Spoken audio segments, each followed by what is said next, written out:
সম্মানিত ভিউয়ার্স, আসসালামু আলাইকুম। তুশিবা স্টুডিও ড্রাইভার সিরিজের আরও একটি নতুন ভিডিওতে আপনাকে স্বাগতম।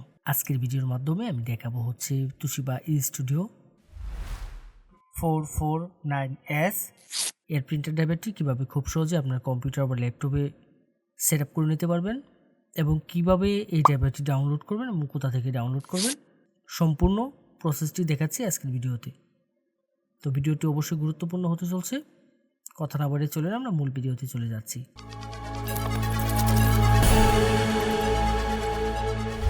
প্রথমে আমরা যে কাজটি করব, আমরা এই ড্রাইভারটি ডাউনলোড করে নেব। ডাউনলোড করার জন্য আমি চলে যাব যে কোনো একটি ব্রাউজারের সার্চ বারে গিয়ে সার্চ করব হচ্ছে softwareshopbd.com। অবশ্য আমি ভিডিও ডেসক্রিপশনে ওয়েবসাইটের লিঙ্কটি দিয়ে দেব। softwareshopbd.com লিখে সার্চ করলে ঠিক এরকম একটা ইন্টারফেস আসবে এবং এখান থেকে আমি যে কাজটি করব, আমার কাঙ্ক্ষিত মডেলের যে ড্রাইভারটি রয়েছে সেটি আমি এখান থেকে ডাউনলোড করব। দেন এই সার্চ বারে চলে যাব, এখানে গিয়ে জাস্ট আমাদের যে কাঙ্ক্ষিত মডেলটি সেই মডেলটি এখানে সার্চ করব। দেন সার্চে ক্লিক করব। ক্লিক করলে আমার এই অ্যাভেলেবেল মডেলের প্রিন্টার ড্রাইভারটি চলে আসবে আমার সামনে। এখান থেকে আমি যে কাজটি করব, জাস্ট এই লিঙ্কের উপর ক্লিক করব। ক্লিক করলে এখানে বিস্তারিত সকল ইনফরমেশনগুলো দেখার একটি অপশন পেয়ে যাব। এখান থেকে সব কিছু আমরা একটু পরে দেখে নেব। আশা করব আপনারা সম্পূর্ণ বিষয়টি একটু ধৈর্য সহকারে পড়বেন এখানে নির্দেশিকাগুলো।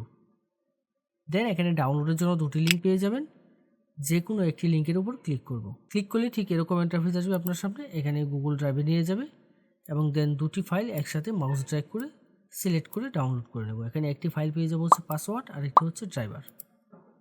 তো এখান থেকে ফাইলটা জাস্ট মাউসের রাইট বাটন ক্লিক করে ডাউনলোড করে নেব। দেন ডাউনলোড এনিওয়েতে ক্লিক করব। ক্লিক করে কিছুক্ষণ অপেক্ষা করতে হবে। কিছুক্ষণের মধ্যে ডাউনলোডটি শুরু হয়ে যাবে। ডাউনলোড করার পরে আমরা যে কাজটি করব, ফাইলটিকে ওপেন করে নেব। দেন এখান থেকে ওপেনে ক্লিক করব। ক্লিক করলে ঠিক এরকম একটা ইন্টারফেস আসবে আমার সামনে। আমি এখান থেকে ওপেন না করে আমি আপনাদেরকে যদি দেখাই যে আমার প্রিভিউটা কীরকম আসছে, আইডিএমে চলে গেলাম। এখান থেকে আমি জাস্ট দেখাবো হচ্ছে সফটওয়্যারটা কীরকম হবে। ঠিক এই যে এরকম একটি আইকন চলে আসবে আপনাদের সামনে, অর্থাৎ এটি একটি রার ফাইল রয়েছে। রার ফাইলকে আমরা যখন আনজিপ করব, যে কোনো জিপ ফাইল বা রার ফাইলকে যখন আমরা এক্সট্রাক্ট করব, তার জন্য আমরা যে কাজটি করি, নর্মালি আমরা উইন্ডার ব্যবহার করে থাকি। যদি আপনার কম্পিউটারে উইন্ডারটি না ব্যবহার করা থাকে, অর্থাৎ উইন্ডারটি যদি ইনস্টল করা না থাকে, তাহলে যে কাজটি করবেন, আপনি উইন্ডারটি ইনস্টল করে নেবেন। এর জন্য ভিডিও ডেসক্রিপশন এবং আই বাটনে উইন্ডারের লিঙ্ক দিয়ে দেবো, আপনারা ওইখান থেকে গিয়ে জাস্ট উইন্ডারটি ইনস্টল করে নেবেন। দেন যে কাজটি করব, আমরা ফাইলটাকে ওপেন করব। উইন্ডারে যখন ফাইলটা ওপেন করব, ঠিক এরকম একটা ইন্টারফেস আসবে। এখান থেকে ক্লোজ করে দেবো। যাওয়ার পর ইন্টারফেসটা দেখতে ঠিক এরকম হবে। এখানে একটি ফাইল পেয়ে যাব হচ্ছে ড্রাইভার। এই ড্রাইভারে ক্লিক করব। ক্লিক করলে এখানে জাস্ট আমি ড্রাইভারটা পেয়ে যাব। তো এখানে আমার পাসওয়ার্ডটা দিতে হবে। আমি যেহেতু শুধু ড্রাইভারটা ডাউনলোড করছি, আমি এখানে পাসওয়ার্ডটি ডাউনলোড করে নেই। তো এখানে আপনারা যে কাজটি করবেন, আপনারা জাস্ট এই ডাউনলোড অপশনে গিয়ে এখান থেকে পাসওয়ার্ডটি ডাউনলোড করে নেবেন। তো দেন এখানে এই মডেলের যে ড্রাইভারটি রয়েছে, সেই ড্রাইভারে এখানে পাসওয়ার্ডটি আমি দিয়ে দিব। পাসওয়ার্ড দেওয়ার ক্ষেত্রে এখানে একটি অপশন পেয়ে যাবেন, এটি হচ্ছে শো পাসওয়ার্ড। এখানে যদি টিক মার্ক দেওয়া থাকে, তাহলে আমি এখানে কিবোর্ড থেকে যে পাসওয়ার্ডগুলো টাইপ করব সেগুলো এখানে শো করবে। আর যদি আমি এখান থেকে টিক মার্কটি যদি উঠিয়ে দিই, তাহলে এখানে কোনো পাসওয়ার্ড শো করবে না। এখানে পাসওয়ার্ডটা টাইপ করে দেবো। দেওয়ার পরে দেন ওকেতে ক্লিক করব। ওকেতে ক্লিক করব। ক্লিক করলে ঠিক এরকম একটি অ্যালার্ট আসবে। এখান থেকে যে কাজটি করতে হবে, এখান থেকে আমি ইএসের উপর ক্লিক করব। দেন সফটওয়্যারটা এক্সট্রাক্ট হওয়া শুরু করবে এবং এক্সট্রাক্ট হওয়ার জন্য কিছুক্ষণ সময় নেবে। কিছুক্ষণ আমি অপেক্ষা করব। কিছুক্ষণ পরে ঠিক এরকম একটা ইন্টারফেস আসবে। এখান থেকে আমি যে কাজটি করব, I agree to the terms of the licence agreement, এখানে ক্লিক করব। নেক্সটে ক্লিক করব। নেক্সটে ক্লিক করার পরে ঠিক এরকম একটা ইন্টারফেস আসবে। এখানে অনেকগুলো অপশন পেয়ে যাব। চলে আসবে হচ্ছে recommended, printer driver, scanner utility, fax driver, custom install. তো এখানে আসার পরে আমি যে কাজটি করব, রিকমেন্ডেডে ক্লিক করব। ক্লিক করলে ঠিক এরকম একটা ইন্টারফেস আসবে আপনাদের সামনে। এখান থেকে নেটওয়ার্ক লোকাল পোর্ট এবং আরেকটি অপশন পেয়ে যাব হচ্ছে ইউএসবি পোর্ট। তো এখান থেকে যদি কেউ নেটওয়ার্কে কানেকশন করতে চান, তাহলে নেটওয়ার্ক লোকাল পোর্ট সিলেক্ট করে দেবেন। আর যদি ইউএসবি কানেক্ট করতে চান, অর্থাৎ ড্রাইভারটি যদি ইউএসবি কানেকশনের মাধ্যমে কম্পিউটারে বা ল্যাপটপে সেট আপ করতে চান, তাহলে এখান থেকে ইউএসবি পোর্টটা সিলেক্ট করে দেব। তো আমি এখান থেকে ইউএসবি পোর্ট সিলেক্ট করব, সিলেক্ট করে দেন ইনস্টলে ক্লিক করব। ইনস্টলে ক্লিক করার পরে ঠিক এরকম একটি অপশন আসবে, এখান থেকে সিলেক্ট প্রিন্টার পোর্ট চলে আসবে।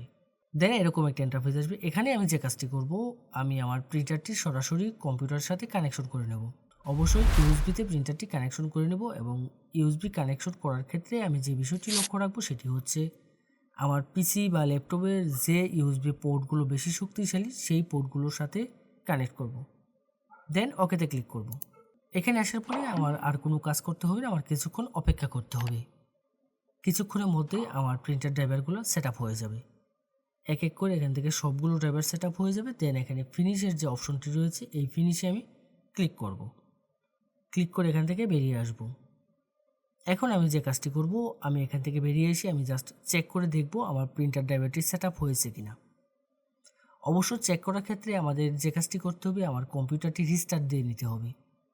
কম্পিউটারটি রিস্টার্ট করে নেব, তাহলে দেখবেন প্রিন্টার এবং স্ক্যানার দুটি ড্রাইভারই পেয়ে যাবেন। অনেক সময় যে সমস্যাটি হয়, আমরা আমাদের স্ক্যানার ড্রাইভারটি খুঁজে পাই না। সেক্ষেত্রে আমরা যে কাজটি করব, আমরা স্টার্ট মেনুতে চলে যাব, এখানে গিয়ে জাস্ট সার্চ করব হচ্ছে ফটোশপ 7.0 দিয়ে আমরা স্ক্যান করব। ফটোশপ 7.0 যদি আপনার কম্পিউটার বা ল্যাপটপে সেট আপ করা না থাকে, সেক্ষেত্রে যে কাজটি করবেন, আমাদের ওয়েবসাইটে চলে যাবেন। ওয়েবসাইটে গিয়ে জাস্ট সার্চ বারে সার্চ করবেন হচ্ছে 7.0 লিখে সার্চ করলে আমাদের ফটোশপ 7.0 পেয়ে যাবেন। যে কোনো মডেলের প্রিন্টার ড্রাইভার এবং আপনার প্রয়োজনীয় সকল সফটওয়্যার পাবেন আমাদের ওয়েবসাইটে। যদি আমাদের ওয়েবসাইটে কোনো সফটওয়্যার বা ড্রাইভার আপনি খুঁজে না পান, তাহলে অবশ্যই আমাদের হোয়াটসঅ্যাপে যোগাযোগ করবেন।